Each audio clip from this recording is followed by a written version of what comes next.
Alright guys, here we go. As we said we was going to do, we're actually here, and the first episode of the Sony A7II Beginner's Guide is here. So let's go ahead and jump into the whole user interface here on the Sony A7II. Now, before we get into the video and talk about everything on here, this is going to be, different if you're looking at a different camera. This is going to be specific to the A7II. Of course, some of these things are self-explanatory, but this is a beginner's guide. So if you are already intermediate and watching this video, you might pick up on something.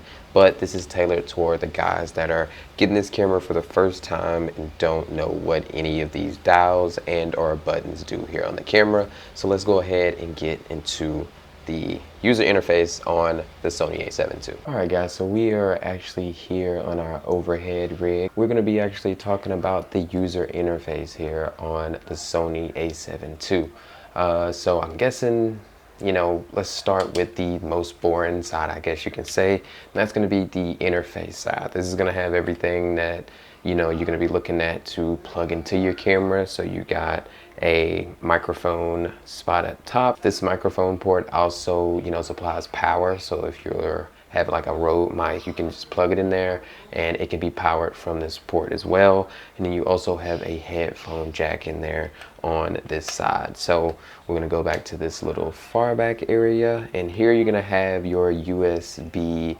jack. Now this is going to be for offloading your photos and or videos if you want to do it this way.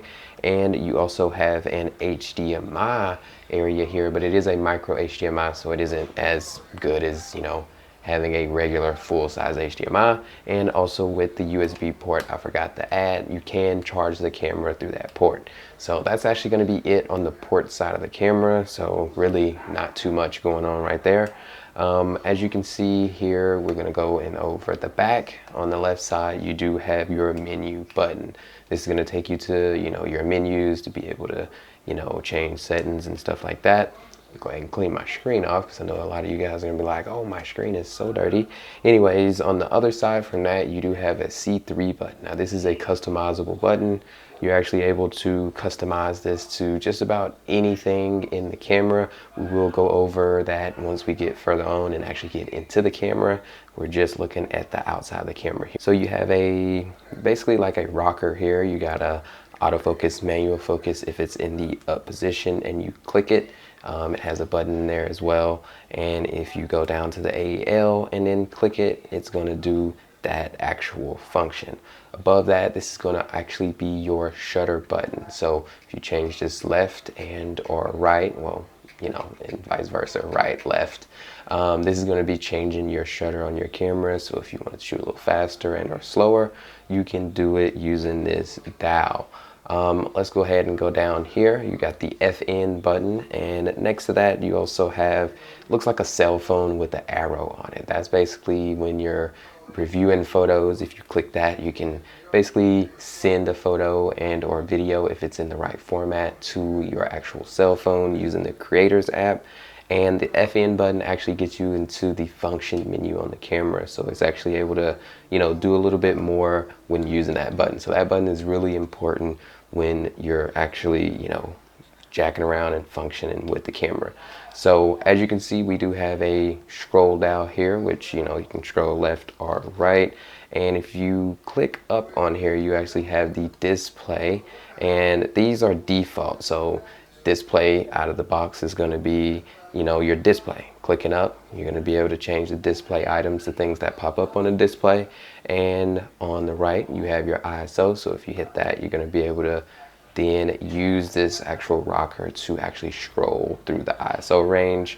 On the left side, you do have your timer and your shoot mode. Now, this is going to vary, I guess, depending on which mode you're in the camera, but we will be changing a lot of these settings. But this is, remember, just showing you what these do and what these basically are indicating. This one below here is going to be your media button. So if you click this, you're going to be able to see all of the media that you've shot either in that day and go back to other days if you haven't, deleted them off of your SD card. Now, down here below, you do have a trash can, and it does say C4 below it. Now, when you're looking at the media viewer, this acts as the trash can.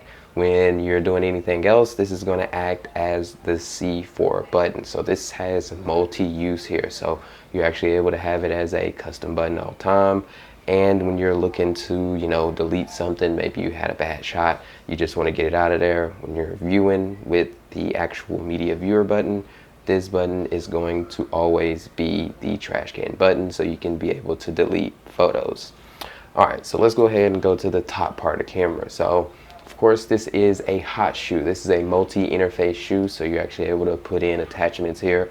On the A7II, it is a little funky, and it's an older camera, so a lot of the newer things won't actually work on here.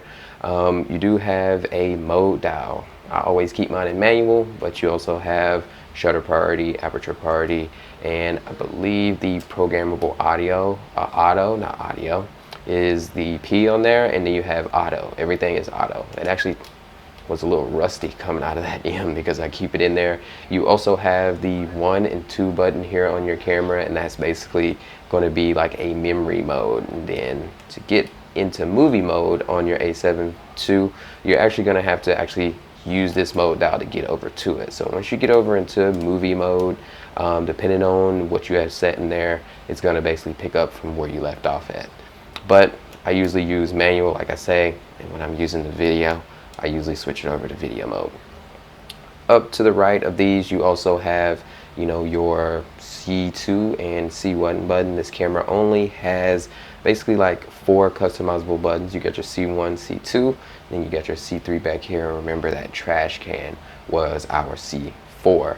Right here, you got an exposure compensation dial. So when you're shooting photos, if you want to expose it correctly, but always give it like a little extra or a little less on the exposure, you can use this to compensate for what you actually see on the screen on the A7II.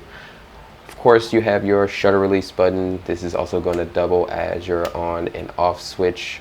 And you also have, this is going to be your aperture control. And this is also can be, changed and, used in a different way, but from default is going to be your aperture control. So changing your F number on any lens that you put on your Sony A7II.